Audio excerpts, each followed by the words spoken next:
अब आगे हम बढ़ते हैं। अब आएगा आगे नेक्स्ट, यहाँ पर बात की गई है आगे क्या कहती हूँ, टेरर की बात की, ठीक है, कि कोर एलिमेंट ऑफ टेररिज्म में नेक्स्ट है हमारा टेरर। अब वो टेरर से क्या कहना चाह रही हैं तो एक बार उसको समझ लेते हैं। टेरर से वो कहना चाह रही हैं, देखो वो साफ कह रही हैं कि जो आपका टोटैलिटेरियनिज्म होता है, ये तभी सरवाइव करेगा जब आधार किसका बनाया जाएगा, टेरर का। आधार किसका बनाया जा रहा है, टेरर का। अब क्वेश्चन है व्हाट इज टेरर, वो टेरर से क्या कहना चाह रही हैं।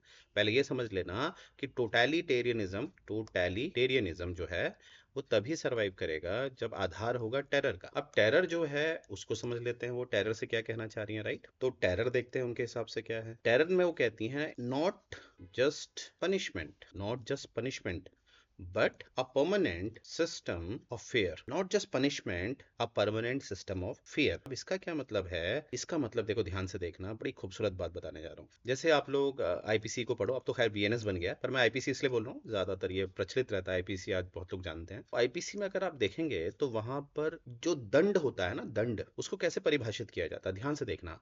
उसमें इस तरह से लिखा जाता है, अगर अगर अगर किसी ने किसी का मर्डर किया सजा मिलेगी, ठीक है। अगर किसी ने किसी का मर्डर किया तो उसको सजा मिलेगी, ठीक है। अब इसको और थोड़ा सा एलेबरेट करके समझते हैं क्योंकि बहुत बारीकी से समझना है। मैं आर्टिकल 21 को मैं पढ़ा रहा हूँ आपको आईपीसी की धारा 300, आईपीसी की धारा 302। यहाँ पर आपको मर्डर को परिभाषित किया गया है, यहाँ पर सजा का प्रावधान है 302 में, ठीक है। अब देखो ध्यान से देखना, आर्टिकल 21 आप अच्छी तरह जाते हैं। राइट टू लाइफ, क्या लिखा है, right to life and personal liberty, बिल्कुल आपकी पर्सनल लिबर्टी हुई, पीएल मतलब personal liberty, right to life and personal liberty. आगे क्या लिखा है, except procedure establish by law. और लॉ हमें दिखाई दे रहा है, एक लॉ ये देख लो, ठीक है। तो अभी ये देख लेते हैं, लॉ है हमारा आईपीसी 302 जिसमें मर्डर को परिभाषित किया गया है।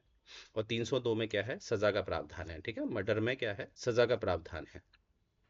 अब देखो यहां पर भी आप देखोगे ना, मर्डर को, हत्या को, ध्यान से सुनना मेरी बात, हत्या को देखोगे दो में डिवाइड कर रखा है, कल्पेबल होमिसाइड और मर्डर।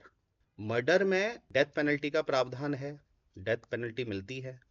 कल्पेबल होमिसाइड में किसी भी तरह से डेथ पेनल्टी का प्रावधान नहीं है, उम्र कैद हो सकती है but there is no provision of death penalty. अब इसको ध्यान से समझना, क्या बोला मैंने, हत्या जो होती है, हत्या को कल्पेबल होमिसाइड में भी दिखाया जाता है और मर्डर में भी, ठीक है, मर्डर में भी। अब क्या है, कल्पेबल होमिसाइड में किसी भी तरह से डेथ पेनल्टी नहीं है और मर्डर में डेथ पेनल्टी है, ठीक है। अब सोचो, ये जो वेरिएशन आपको दे रखे हैं, ये जो वेरिएशन आपको दे रखा है कि जो हत्या होगी उसमें भी वेरिएशन दे रखा है, ठीक है। अब मैं आपको कल्पेबल होमिसाइड और मर्डर, इनमें क्या डिफरेंस होता है इसको समझने के लिए तो हमें लॉ में जाना पड़ेगा।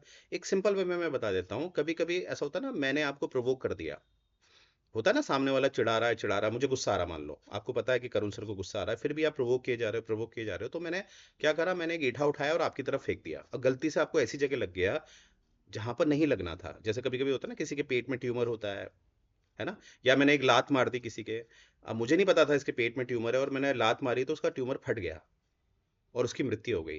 तो इसमें क्या देख रहा होगा कि मैंने उसको लात मारी है पर मेरा इंटेंशन उसे मारने का नहीं है, मेरा इंटेंशन उसे मारने का नहीं था, ठीक है, क्योंकि इंटेंशन मेन होता है ना। तो क्या है, इसको आप कल्पेबल होमिसाइड में कन्वर्ट कर देते हैं तो उसमें प्राणदंड नहीं मिलता है, क्योंकि मेरा इंटेंशन क्रिमिनल नहीं था। तो क्रिमिनल को ही सजा दी जाती है, एक्शन को सजा नहीं दी जाती है। क्या कहा मैंने, कभी कभी हमारे मन में प्रश्न होता है ना, किसी ने रेप कर दिया तो उसको मार देना चाहिए। कभी कभी हॉर्मोन्स की वजह से हो जाती हैं चीजें, पर वो इंटेंशन थोड़ी ना था।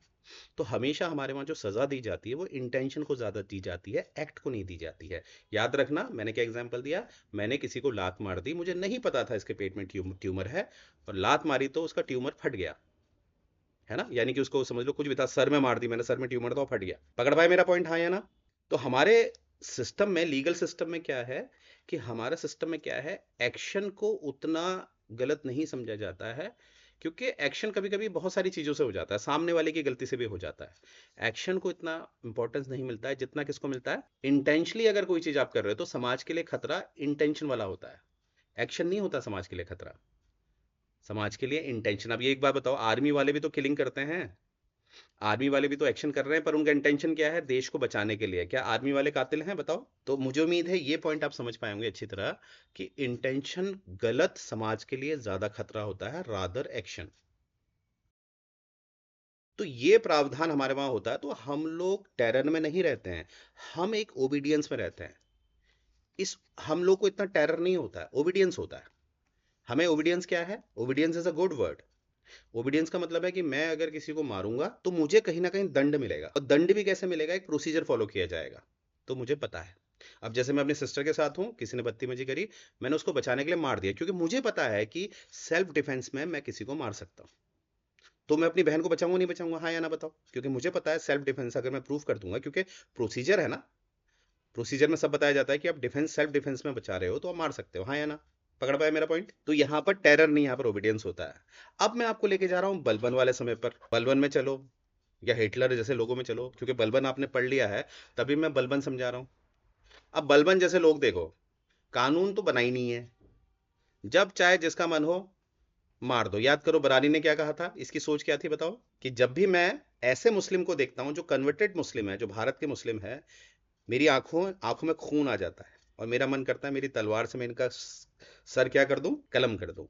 तो इस तरह का, इसे कहते हैं टेरर। इसमें कोई प्रोसीजर नहीं होता है। इसमें तो बेचारे जो लोग आज्ञा का पालन कर रहे हैं, आज्ञा का पालन कर रहे हैं, उनको भी डर होता है कि राजा की पता नहीं मति कब भ्रष्ट हो जाए भाई, कब ये हमें मार दे। तो अब समझे आप टेरर और ओबीडियंस में क्या डिफरेंस होता है? यस और नो? क्योंकि टेरर में भी पनिशमेंट है, टेरर में तो पनिशमेंट है, और आपने देखा कि कहीं ना कहीं हमारे वहां जो ओबीडियंस होता है उसमें भी पनिशमेंट होती है। तो हमें कंफ्यूजन हो जाता है कि टेरर और ओबीडियंस में क्या डिफरेंस है, क्योंकि दोनों में ही पनिशमेंट है। पर आप समझ गए होंगे, टेरर की पनिशमेंट तो आपको पता है वो कभी भी रैंडमली किसी को भी दी, इसका कोई तरीका नहीं होता है। पर हमारे सिस्टम में जो आईपीसी या बीएनएस में जो पनिशमेंट दी है, वो बहुत सारे रीजनिंग से बाहर आती है। कि मुझे कभी कभी हत्या करनी है तो मैं जायज हत्या कर सकता हूँ।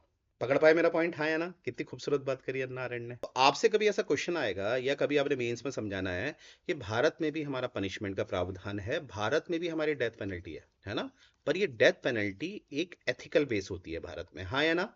और जब कोई भी चीज एथिकल बेस होती है, एथिकल कैसी हो रही है? नियम के अनुसार ये काम कर रहा है। जब आप अनएथिकल होते हैं, जब आप अनएथिकल होते हैं सोच में एक्शन में नहीं है, सोच में अगर आप अनएथिकल हैं, तब आपको क्या मिलती है? Death penalty, right? और आपने किसी को बचाने के लिए किसी को मारा है तो आप बच जाते हैं। क्या मैं समझा पाया?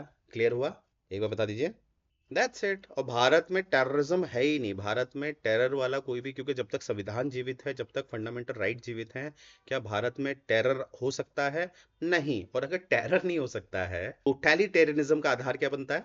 टेरर। तो जब टेरर ही नहीं है तो किसी भी तरह से हमारे वहां क्या नहीं हो सकता? टोटलिटेरियनिज्म। क्या मैं समझा पाया? मैं कोशिश कर रहा हूं कि भारत से भी जोड़ दूं, ठीक है? तो एक बार प्लीज इसे पढ़ लीजिए और मुझे बताइए समझ में आया नहीं आया।